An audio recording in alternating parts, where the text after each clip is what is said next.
A young woman stands at the edge of her father's tent in the Sinai wilderness, speaking a handful of words into the dry wind. She makes a vow, binding her soul to an oath. Her father hears the syllables leave her mouth, and immediately a strange, invisible 24-hour clock begins to tick over the camp. Stop right there. The words she just spoke are not a simple legal contract. They are not a fleeting promise to do better tomorrow. They are treated by the ancient camp as a physical, contagious weight that must be contained before nightfall. If the sun sets and rises again with her father remaining completely silent, the trap snaps shut. Picture it. The heavy tension inside the tent as the hours bleed away, the sun sinking lower in the sky. We need to understand why the ancient desert treated a spoken breath not as an invisible sound, but as an inescapable chain that literally imprisons the human soul. Listen to how the King James Version builds the architecture of this trap. Numbers 30, starting in verse 2. If a man vow a vow unto the Lord, or swear an oath to bind his soul with a bond, he shall not break his word. He shall do according to all that proceedeth out of his mouth. Read that again. To bind his soul with a bond. It is a tangible, physical action. The Hebrew text does not treat spoken language as an abstract idea. The word spoken is an object created. You speak it, and it suddenly exists in the room with you. When the young woman in verse 4 speaks her vow, she is pulling an invisible tether out of her own mouth and wrapping it around her own neck. But the text does not stop with the men of the camp. It moves deep into the tents of the women, where the stakes somehow get even higher. Verse 4 lays out the exact scenario. And her father hear her vow, and her bond wherewith she hath bound her soul. And her father shall hold his peace at her. Then all her vows shall stand, and every bond wherewith she hath bound her soul shall stand. Sit with that. Her father's silence is not passive. His refusal to speak is the locking mechanism on her soul. One day of quiet, and the bond becomes permanent. See the scene. The father watching the horizon, calculating the weight of his daughter's breath against the fading daylight. Why 24 hours? The desert operated on a different reality than ours. They believed that words had a brief, fragile window before they solidified into the permanent spiritual laws of the universe. Same desert, same strange physics. The early Jewish sects understood the terror of this passage in ways the modern mind has completely forgotten. In the Dead Sea Scrolls, sealed in jars in the caves of Qumran 2,000 years ago, there is a document detailing the strict protocols of community life. The Damascus document found in those caves warns of the terrifying danger of spoken vows. They treated an oath like a loaded weapon left sitting on a table. They knew that when a mouth opened and spoke a binding word, something unbreakable was forged in the air. Reading, not inventing. The chain she spoke into existence is hovering over her neck right now. The father has until sunset to shatter it, or the vow becomes a permanent fixture of her spiritual reality. A heavy silence has fallen over the tent, a countdown waiting to see if the chain will lock. But to understand how a father's voice can break it, we first have to look closely at the chain itself. What exactly is the Hebrew word wrapping around her throat? A single breath leaves the mouth, hits the air, and solidifies. That is the physics of Numbers 30. The woman in the tent has stopped speaking, but the syllables she released are not dissolving into the heat of the Sinai wind. They are tightening. Look closely at the English translation of verse 2, to bind his soul with a bond. The English word bond feels like ink on a contract. It feels like a promise. But push the text back into the original Hebrew. The word sitting there in the verse is the root asar. Stop right there. Look at how the rest of the Old Testament uses that exact same word. When the Philistines capture Samson and wrap his arms in thick, wet ropes to drag him away, the text uses Asa. When Joseph stands in an Egyptian palace and commands his guards to seize his brother Simeon, throwing him into the dungeon, the text uses Asa. When an army marches a line of defeated kings into exile, chained ankle to ankle, the text uses Asa. Same verb, same iron. It does not mean a gentleman's agreement. It means to physically imprison, to shackle, to lock inside a dark cage. Modern readers look at Numbers 30 and see a moral obligation. We think of a vow as a statement of intent, and if we fail, we apologize and ask forgiveness. The ancient camp did not believe that. I hold this as their telling, not as final doctrine, but they believed that when you spoke an oath out loud, you were literally pulling a chain out of your own mouth and snapping the collar closed around your own neck. You are the prisoner, your own lips are the jailer. Watch what the text does next. It specifies exactly what is being imprisoned: to bind his soul. The Hebrew word is nephesh.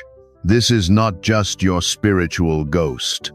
Nephesh is your throat, your breath, your living essence, your very appetite for life. The vow does not just restrict your schedule. It chokes the life force itself if you step outside its boundaries. The text treats the spoken oath as a parasite, a physical tether that feeds on the nephesh until the terms of the vow are satisfied. Picture the young woman sitting in the shadow of the tent. She has just pulled the asar out of her mouth. The chain is cast. It is wrapped around her nephesh. And here is the terrifying paradox of the desert law. She cannot take it back. She cannot unspeak it. Once the syllables cross her teeth, she loses all jurisdiction over the lock. She cannot open it from the inside. Sit with that. The one who speaks the vow is powerless to cancel it. Only two things can happen now. Either she fulfills the crushing weight of the oath, dragging that chain behind her every day until the terms are met, or someone with authority standing on the outside steps in and breaks the iron with their own voice. This is why the father's silence is so deafening. He is the only one in the camp holding the key. The chain is tight and the clock is still ticking. But why this extreme level of spiritual quarantine? Why did the ancient world treat a few spoken words as a deadly pathogen that could infect an entire family if left unchecked? To understand the fear in that tent, we have to pull a scroll from the caves of the Dead Sea, where a community of desert exiles mapped the fatal consequences of a loose tongue. A scribe sits in the blinding heat of the Qumran caves, dragging a reed pen across a piece of cured leather.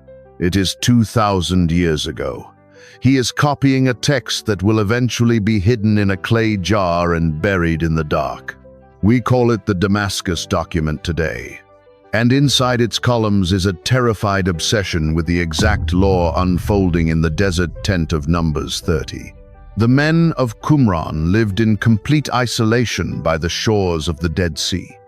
They obsessed over ritual purity, washing themselves in stone baths multiple times a day. But above all, they were absolutely terrified of spoken oaths. I offer it as that, one tradition's record, but their writings show they believed an oath was an active, breathing entity. The Damascus document outlines strict protocols for swearing. They required an overseer to approve any binding word before it was ever uttered. Why? Because they believed that if an unregulated vow was spoken, an unauthorized chain was dropped into the camp, infecting the entire community with its debt. The chain of the Asar was not a metaphor to them. It was a predator. Watch what the text does. Return to the canonical backbone of the desert law. Numbers 30, verse 5. But if her father disallow her in the day that he heareth, not any of her vows, or of her bonds wherewith she hath bound her soul, shall stand, and the Lord shall forgive her, because her father disallowed her. Stop right there. Look closely at the final phrase of that verse. And the Lord shall forgive her. Sit with that. Why does she need forgiveness? Her father broke the chain. The vow was cancelled before the sun went down. The terms are officially void. Modern logic dictates that if a contract is annulled, no harm has been done. But the ancient text does not agree. The text demands blood atonement for a vow that was never even carried out. The syllables left her mouth. The Asa was forged in the air. Even though her father's voice shattered the iron before the 24-hour clock ran out, the spiritual atmosphere of the camp was still violated. The invisible shackle was pulled into reality, and a broken shackle still leaves a debris field. Forgiveness is required simply for pulling the chain into existence. See the scene. The father does not debate her. He does not negotiate the terms of her vow, or ask her why she made it. He simply issues a complete nullification. His voice operates as a weapon of mass rescue, and the Qumran scribes understood exactly what was at stake in that narrow window of daylight. If the father stays silent, the iron locks around her throat. If he speaks, the iron shatters. But the lord of the camp must still sweep the room of the broken pieces. The desert law treats the spoken oath like a supernatural contagion that must be neutralized immediately. But this extreme level of spiritual quarantine begs a massive question. We know how the trap works, but who taught the ancient world to be so afraid of their own words? Look back past the Sinai desert. Look past the floodwaters of Noah. There is a timeline buried deep in the genealogy of Genesis chapter 5, marking a specific generation where the physical world first collided with the architecture of spoken chains. Genesis 5. 18 inches, the King James reads, "And Jared lived 162 years, and he begat Enoch." Stop right there. That is not just a genealogy. That is a name, and that is a timestamp. The name Jared comes from the Hebrew root yarad, which translates to descend or to come down. The Jewish texts of the Second Temple period read that name as a historical marker for the darkest invasion the earth had ever seen. The days of descent. See the scene. It is a world untouched by the flood, vibrating with a kind of ancient trauma that the Israelites in the desert were still trying to protect themselves against. The scribes at Qumran did not invent their fear of unregulated vows out of thin air. They remembered something. They remembered a time when a group of beings who were not supposed to be here opened their mouths and forged the ultimate Asa. We are talking about the Watchers, the angels who left their first estate. To understand the severe quarantine protocols of Numbers 30, we have to understand the cosmic precedent that terrified the ancient rabbis. I offer this as one tradition's record, a parallel to our canonical text. The ancient world believed that the deepest corruption of humanity did not start with a sword or a war. It started with a vow. Hold that image. The chain that the young woman in the desert tent pulled from her lips is a miniature replica of the weapon that shattered the pre-flood world. In the canonical text of Jude, verse 6, the New Testament echoes this exact disaster. And the angels which kept not their first estate, but left their own habitation, he hath reserved in everlasting chains under darkness unto the judgment of the great day. Read that again. Everlasting chains. The Greek word there is desmos, meaning a band, a shackle, or a bond. It is the exact spiritual equivalent of the Hebrew asa. But who forged these chains? The text of Jude says they are reserved in them, but the apocryphal traditions say those chains were not just a punishment handed down from heaven. The Watchers built their own prison out of their own words before they ever touched the ground. They bound their souls. They spoke the lock into existence. When the angels descended in the days of Jared, they operated exactly like the woman in the tent, but with one catastrophic difference. There was no authority above them willing to shatter the iron. They bypassed the chain of command. They spoke an unauthorized vow, and the clock ran out, and the shackles became permanent. The desert law of Numbers 30 is a defense mechanism against this very specific ancient catastrophe. The camp is terrified of a spoken vow because they know what happened the last time unregulated words were used to bind a spirit. The shadow of the Watchers is hanging over the desert tent. But to see exactly how those chains were forged, we have to look past the days of Jared and climb the highest peak. In the ancient world, where did the angels land when they spoke the words that broke the earth? Mount Hermon stands at the northern edge of the ancient biblical world, a massive, jagged peak permanently capped in freezing snow. 200 beings step out of the unseen realm and press their feet into the stone. See the scene. They are standing on the precipice of the human realm in the days of Jared. First Enoch, an ancient Jewish writing preserved whole in the Ethiopian Bible, records the exact words spoken on that freezing summit before the floodwaters ever fell. The leader of the Watchers, a being named Semjaza, looks at the angelic host and hesitates. He knows the sheer gravity of the rebellion they are about to commit. He fears they will back out, leaving him to bear the cosmic punishment alone.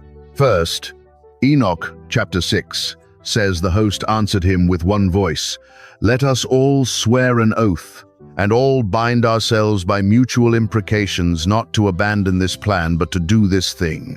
Read that again. Bind ourselves by mutual imprecations. They are forging the Asar. They are pulling an invisible chain from their own mouths, wrapping it around their own ethereal necks, and locking it tight. I hold this as their telling, not as final doctrine. But the ancient rabbis saw this moment as the dark genesis of the vow. The angels did not just decide to fall. They mathematically ensured their fall by weaponizing their own words. Stop right there. Watch what the canonical geography does to back this up. The mountain they landed on was not chosen at random, and its name is not an accident of history. They named the peak based on the chain they forged in the snow. The name Hermon comes from the ancient Hebrew root sherem. It means a devoted thing, a thing banned, an irreversible curse. Same mountain, same lock. They literally named the highest elevation in the region the Mountain of the Oath. When the ancient Israelites walking through the Sinai desert looked back toward their history, they did not just see Hermon as a towering pile of rock. They saw it as ground zero. They saw the exact geographic coordinate where spoken words were first used to rip a hole in the spiritual atmosphere. The Watchers locked themselves in a pact. They descended, they corrupted the human bloodline, and here is the fatal difference between the angels on the summit and the woman in the desert tent. The angels had no covering. They bypassed the chain of command. They had no father standing over them to break the vow. There was no one to issue the nullification. Sit with that. Because there was no higher authority willing to shatter their oath, the clock ran out. The shackles became permanent. The earth had to be wiped completely clean by a global flood just to break the contagion of that single, unchecked vow. This is the trauma echoing inside Numbers 30. The camp in the wilderness is absolutely terrified of a spoken oath, because they know what happened the last time unregulated words were used to bind a living soul. When the young woman in the tent opens her mouth to speak, she is playing with the exact same fire that burned down the pre-flood world. The angels used a vow to bind their own existence to a curse, and the ancient earth drowned because of it. But the law of the desert tent introduces a strange, physical mechanism to stop that contagion from spreading a second time. How exactly does a human father shatter an invisible chain without getting entangled in the iron himself? The shadow of Mount Hermon stretches all the way into the Sinai wilderness. The ancient camp is not writing laws in a vacuum. They are building a quarantine zone against a known spiritual contagion. The angels weaponized their own breath, and the earth broke. Now, a human woman in a goatskin tent has just opened her mouth and forged the exact same iron. See the scene. She has bound her nephesh, her living soul, with an asar. The invisible chain is hovering in the air. But the desert law introduces a defense mechanism the angels never had. A covering. Watch what the text does when the scenario shifts from a father to a husband. Numbers 30, verses 6 through 8. And if she had at all an husband, when she vowed, or uttered aught out of her lips, wherewith she bound her soul. But if her husband disallowed her on the day that he heard it, then he shall make her vow which she vowed, and that which she uttered with her lips, wherewith she bound her soul, of none effect. Stop right there. Look at that strange phrase. Uttered with her lips. The English makes it sound like a simple repetition of a vow. It is not. The Hebrew word sitting under that phrase is mivta. It means a rash, thoughtless, or wild utterance. It is a word that implies a sudden bursting out of syllables without calculating the cost. The text is revealing exactly how the chain is usually forged. It does not require a formal ceremony. It does not require a priest or an altar. The asar can be pulled into existence by a careless, heated moment of speaking into the wind. Sit with that. A sudden flare of anger. A desperate promise in the middle of the night. Mivta, the breath leaves the teeth, and the iron immediately begins to cool and harden around the throat. The Qumran caves warned about this exact vulnerability. They knew the human tongue was a reckless trigger for the unseen world. And here is where the canonical text flips our modern assumptions completely upside down. Modern eyes look at Numbers 30 and see an oppressive patriarchal law. We see a father or a husband overriding a woman's agency. We see control, but in the ancient spiritual physics of the desert, this law was not a cage, it was a biohazard suit. Same chain, different ending. When the watchers spoke their oath, they had no covering. There was no higher authority standing over them to step in and shout, "Nullified." They were exposed, and the chain locked permanently. The structure of the ancient family in Numbers 30 is acting as a spiritual fail-safe. The father, or the husband, is not standing there as a dictator, he is standing there as a circuit breaker. Picture it. The mivta is spoken. The iron flashes into existence. The 24-hour clock starts ticking. The woman cannot break the chain herself because the one who speaks the vow is locked inside it. Only an outside voice, carrying recognized authority over the house, can strike the iron and shatter the lock. He is the only one who can make it of none effect. I hold this as one reading, not the final word. But in the terrifying spiritual ecosystem of the ancient world, having a father who could break your vow was not a restriction. It was a rescue mission. Breaking a spiritual chain is a violent act, and the debris does not just disappear into the desert air. There is a lethal consequence buried at the end of the chapter for the man who attempts to break the iron after the sun has set. Where does the weight of the shattered vow actually go? The sun has set over the Sinai camp. The 24-hour window has closed. The silence of the father, sitting in the tent, has stretched just a little too long. If he opens his mouth now and tries to shatter the chain, his daughter spoke into existence. A terrifying transfer takes place. Watch what the canonical text does with a missed deadline. Numbers 30, verse 15. But if he shall anyways make them void after that he hath heard them, then he shall bear her iniquity. Read that again. He shall bear her iniquity. The English word bear is the Hebrew verb nasa. It does not mean to simply tolerate or sympathize. It means to physically lift up, to haul, to carry a crushing load on your own back. The asar, The invisible chain forged by her breath does not dissolve into the sand when he breaks it late. It violently detaches from her neck and snaps directly onto his. Stop right there.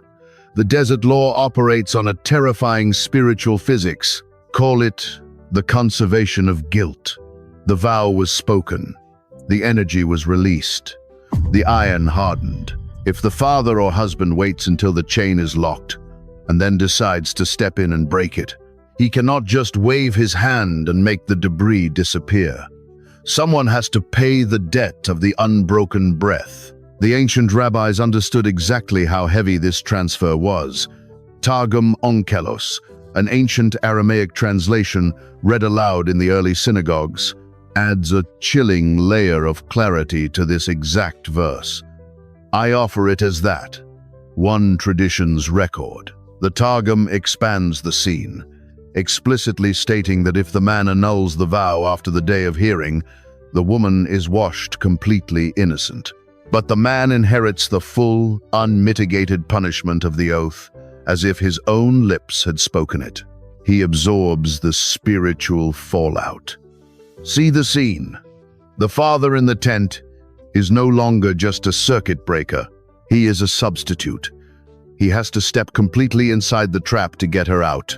He takes the nefesh, the choking, life-draining weight of the vow onto his own chest. Same chain, new prisoner. This reality completely shatters the modern assumption of patriarchal privilege in this chapter.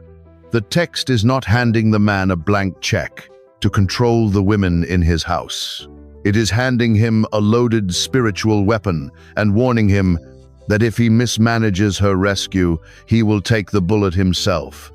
He is the covering, and the covering takes the hit. The camp has a mechanism for the covered and a heavy price for the one who provides the cover. But the text does not stop there. It isolates a very specific, terrifying scenario where the biohazard suit is completely removed. What happens when a woman stands in the desert, speaks the mivtah, pulls the iron from her mouth, and there is no one left to take the hit? A woman sits alone by the fire at the absolute edge of the Sinai camp. She is not under a father's roof, and the husband who once covered her is gone, either lowered into the earth or separated from her by a written decree of divorce. She opens her mouth to speak a desperate vow into the cold night air. Stop right there. There is no 24-hour clock this time. There is no waiting period. The exact moment the breath leaves her teeth, the invisible chain wraps around her throat, and the lock immediately snaps shut. Numbers 30, verse 9, delivers the most isolated and terrifying ruling in the entire chapter. But every vow of a widow, and of her that is divorced, wherewith they have bound their souls, shall stand against her. Read that again. Shall stand. The English language makes it sound passive, like ink drying on a page or a document being filed away in a drawer. But the ancient text is not passive. The Hebrew word sitting right beneath the English is come.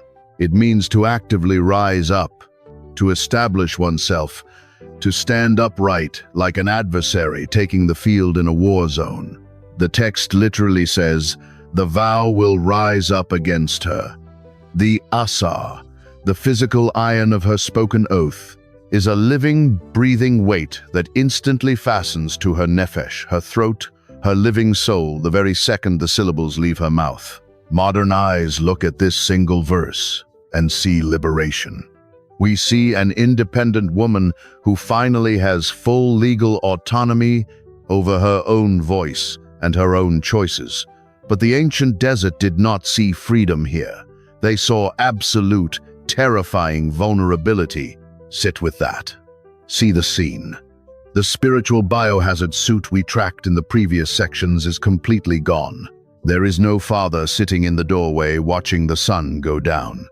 There is no husband to step in, absorb the shockwave, and shatter the iron with his own voice. She is standing directly in the crosshairs of the exact same spiritual physics that burned down the pre-flood world. In the ancient rabbinic writings that followed the desert wandering, scholars debated the sheer terror of a widow making an oath in her grief. I hold this as their telling, not as proven fact, but they understood that grief speaks wildly. Grief utters the mivta, the rash, uncalculated breath.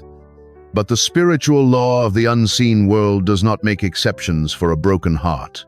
When the widow speaks the chain into existence, she is operating under the exact same unshielded conditions as the fallen angels on Mount Hermon. No covering, no circuit breaker, no authority standing overhead to shout, "Nullified."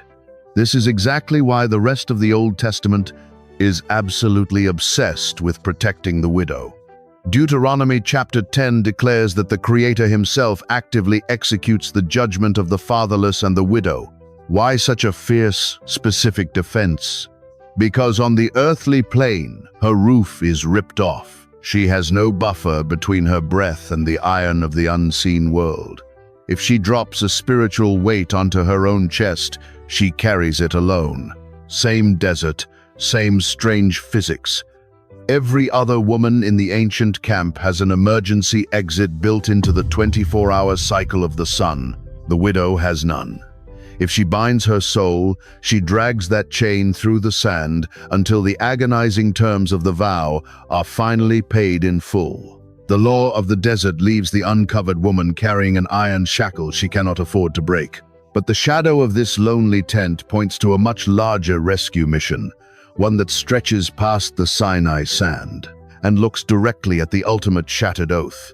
Who steps in to break the iron when the entire human race is standing in the desert without a covering? Go back now to the room where this film began. The edge of the goatskin tent, the young woman speaking her oath into the dry wind, the invisible 24-hour clock ticking over the camp. You have read this scene 100 times and seen only a primitive patriarchy holding a stopwatch over a daughter's freedom. But tonight, you have a name for the chain. You know the asar. You know the terrifying physical physics of the mivta, the rash breath that solidifies into iron the moment it crosses the teeth. You know the dark shadow of Mount Hermon, where the angels spoke an oath without a covering and burned down the ancient world. Look closely at the father sitting in the doorway. See the scene. He is not a dictator. He is a circuit breaker. He is staring at the invisible shackle tightening around his daughter's nefesh, her living soul, and he is weighing the absolute terror of verse 15. He knows the conservation of guilt. He knows that if he waits too long, if he shatters that iron after the sun has permanently gone down, the chain does not just disappear into the air. It snaps violently onto his own neck. He shall bear her iniquity. Stop right there. This is the ultimate cosmic reversal of the desert law. The ancient Jewish texts tell us the earth was corrupted by a vow, and humanity inherited that broken language. The entire human race is the desolate woman in verse 9. We are the ones sitting by the fire in the wilderness, entirely uncovered, speaking the mivta. We pulled the iron of the unseen world down onto our own chests. We bypassed the chain of command. We bound ourselves. And under the strict physics of the desert, the vow of the widow must stand. There was no human father left to shout, "Nullified." But the strange, highly specific architecture of Numbers 30 was never just a temporary rule for a migrating camp. It was always pointing to a shadow much larger than Sinai.